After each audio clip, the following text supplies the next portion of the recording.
Back to my YouTube channel study अड्डा।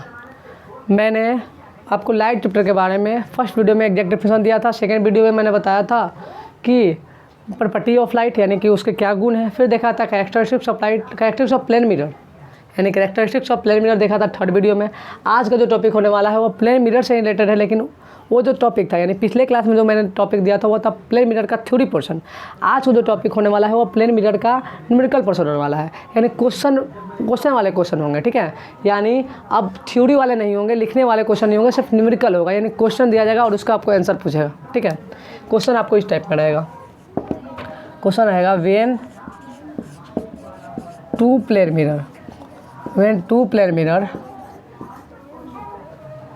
Mirror placed at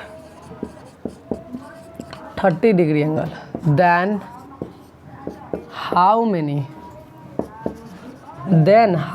images are formed? यानी कहने का मतलब है, इसका हिंदी ये हुआ कि दो प्लेन मिरर को अगर 30 डिग्री एंगल पर रखा जाता है तो कितने इमेज बनेंगे। यानी दो प्लेन मिरर को 30 डिग्री एंगल के बीच में रखा जाता है तो कितने इमेज बनेंगे। दो प्लेन मिरर के बीच में कितने डिग्री का एंगल होना चाहिए, 30 डिग्री का एंगल होना चाहिए। तो कितने इमेज बनेंगे यानी कितने प्रतिबिंब बनेंगे। और हिंदी वाले बच्चों को दो समतल दर्पण को 30 डिग्री एंगल के बीच में रखा जाता है तो कितने इमेज बनेंगे यानी कितने प्रतिबिंब का निर्माण होगा। तो इसको इस टाइप का क्वेश्चन के लिए ट्रिक होता है, दो ट्रिक होते हैं। पहला जो ट्रिक होता है वो होता है 360 - 1 बटा में थीटा। कब ये इसको यूज़ करेंगे, जब थीटा से जब इसको काटे, थीटा जो होता है वो एंगल होता है, थीटा डिनोटेड एंगल, यानी थीटा जो होता है वो डिनोट करता है एंगल को, यानी कितना डिग्री का है। ठीक है, जब थीटा से 360 को काटेंगे, तब थीटा से 360 को काटेंगे और वैल्यू क्या आ जाए, इवन आ जाए। काटने के बाद अगर वैल्यू इवन आ जाए तो -1 कर देंगे और आंसर प्राप्त कर लेंगे। समझ में आ रहा है कि नहीं आ रहा। यानी अगर थीटा का वैल्यू, थीटा से अगर 360 को काट रहे हैं और वैल्यू क्या आ जाए, इवन आ जाए, तो -1 कर देंगे और आंसर को प्राप्त कर लेंगे। दूसरा टिक होता है 360 बटा में थीटा। कब, जब थीटा से 360 को काटे और वैल्यू क्या आ जाए, ऑड आ जाए। यानी थीटा से, इस थीटा से अगर हम यानी एंगल से अगर 360 को काटते हैं, अगर वैल्यू ऑड आ जाएगा तो आंसर आपका वही हो जाएगा, यानी सेम आंसर हो जाएगा। ठीक है, जो ऑड वाला मान आया होगा वही आपका सेम आंसर हो जाएगा। ठीक है, इसी बेसिस पे आपका सारा का सारा क्वेश्चन बनेगा। अब क्वेश्चन बना के देखते हैं, यानी कौन वाला फॉलो हो रहा है, कौन वाला फॉलो नहीं हो रहा है। ठीक है, कितना डिग्री दिया गया है आपको, 30 डिग्री दिया गया है। तो 360 बटा में थीटा, थीटा मतलब कितना डिग्री है, तो क्वेश्चन में है आपका 30 डिग्री। आंसर निकालते हैं, 1 का 30 डिग्री है। थीटा बराबर कितना डिग्री है जी, तो 30 डिग्री है। तो यूज़ कर लेते हैं 360 बटा में 30। अगर इवन आ जाएगा तो -1 कर देंगे, ऑड आ जाएगा तो वही आंसर हो जाएगा। 0 से 0 कटा, 12 से 3 से 36 12 मरते में कटा, यानी 12 आ गया। 12 ऑड एक नंबर है कि इवन नंबर है, तो आंसर आता है कि इवन नंबर है। जब इवन आ जाता है तो कौन सा फार्मूला, 360 - 1 बटा में थीटा, यानी इवन आ गया ना, तो यहाँ क्या कर लेते हैं, -1। यानी कितने इमेज बनेंगे जी, तो 11 प्रतिबिंब बनेंगे, यानी 11 इमेज बनेंगे।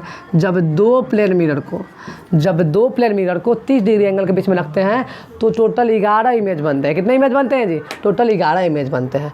अब यहाँ पे जो 30 डिग्री था उसको हम 60 डिग्री कर देते हैं, तब कितने इमेज बनेंगे, फिर देखते हैं बना के वहीं पे। 360 बटा में थीटा, थीटा यहाँ पे कितना डिग्री है, 60 डिग्री है। ठीक है, यानी 360 बटा में 60 काटते हैं, 0 से 0 कटा, 6 से 36 कटा, कितने मरते में, 6 मरते में। यानी 6 इवन नंबर है कि ऑड नंबर है, तो आपका आंसर आएगा 6 तो इवन नंबर है। और जब इवन नंबर आता है तो कौन सा फॉर्मूला, 360 - 1 बटा में थीटा, यानी -1।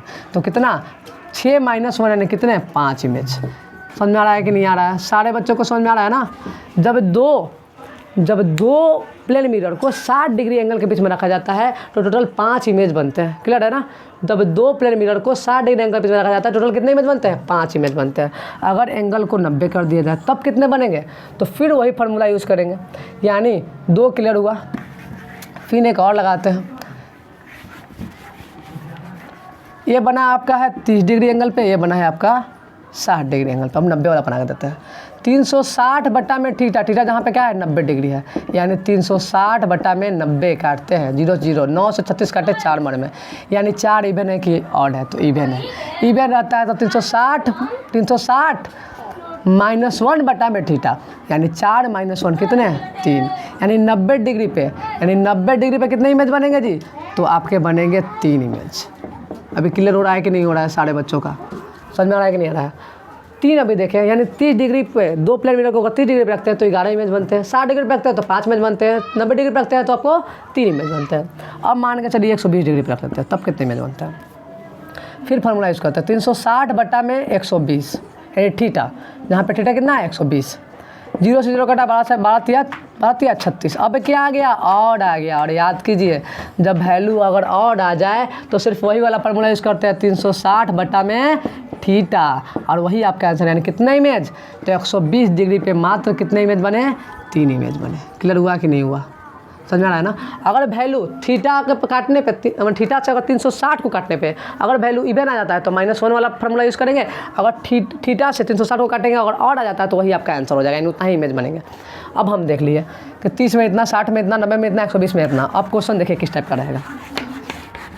क्वेश्चन रहेगा आपको दे देगा डिग्री, यानी 30 डिग्री दे देगा, 60 डिग्री दे देगा, 90 डिग्री दे देगा, 120 डिग्री दे देगा, और पूछेगा ना कि बताइए इन चारों में सबसे ज़्यादा इमेज फॉर्म्ड किस डिग्री पे बनेगा, यानी 2 प्लेन मिरर को कितने डिग्री पे रखेंगे कि सबसे ज़्यादा इमेज बनेगा, आपको ऐसे ऑप्शन में रहेगा। ठीक है, तो सबसे मैक्सिमम इमेज कितना कहाँ बना था? 30 डिग्री पे, यानी 30 डिग्री पे मैक्सिमम इमेज बनेंगे। पूछ जाए कितने बनेंगे, तो कितने बनेंगे भाई? तो 11 बनेंगे, यानी 11 इमेज फॉर्म होंगे। यानी मैक्सिमम इमेज कहाँ पे फॉर्म होंगे जी?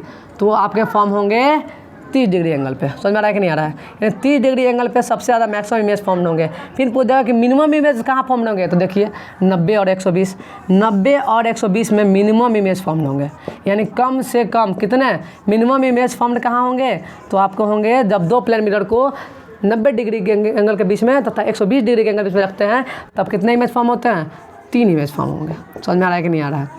यानी मैक्सिमम इमेज फॉर्म हुए जब 2 प्लेन मिरर को 30 डिग्री एंगल के बीच में रखा जाता है तो 11 इमेज फॉर्म हुए, और 90 और 120 डिग्री के बीच में रखा जाता है तो कितने इमेज? 2 प्लेन मिरर को अगर 90 डिग्री के बीच में रखा जाता है तब भी 3 इमेज, और जब 2 प्लेन मिरर को 120 डिग्री के बीच में रखा जाता है तब भी 3 इमेज, यानी मिनिमम इमेज 3 इमेज फॉर्म होंगे, और मैक्सिमम कितने? 11, यानी मैक्सिमम कितने डिग्री पे? तो 30 डिग्री पे, और मिनिमम कितने डिग्री पे? तो 90 या 120 डिग्री पे। आपको पूरा क्लियर हो रहा है ना पूरा क्वेश्चन टाइप का क्वेश्चन? फिर देखिए आपका क्वेश्चन किस टाइप में आएगा। फिर एक नेक्स्ट क्वेश्चन यहीं से पूछ देगा, when two plane mirror placed parallel,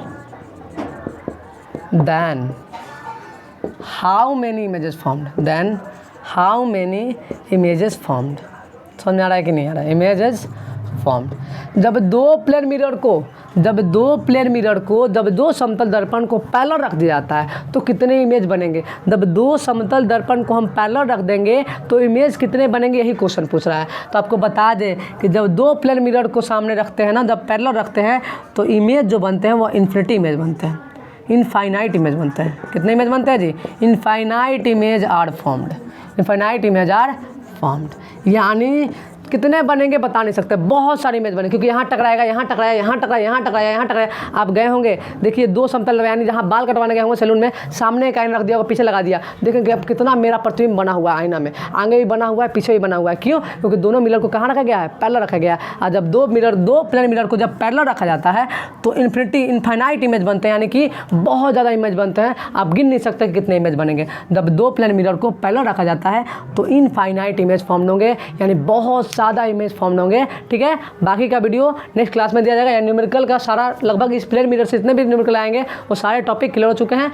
यानी यहाँ से आपको प्रॉब्लम होने वाली बातों में से नहीं है। जिस बच्चे को प्रॉब्लम होगा वो कमेंट कर देगा, कहीं पे अगर कुछ समझ में नहीं आ रहा होगा तो उसे मैं रिप्लाई दे दूँगा। ठीक है, धन्यवाद।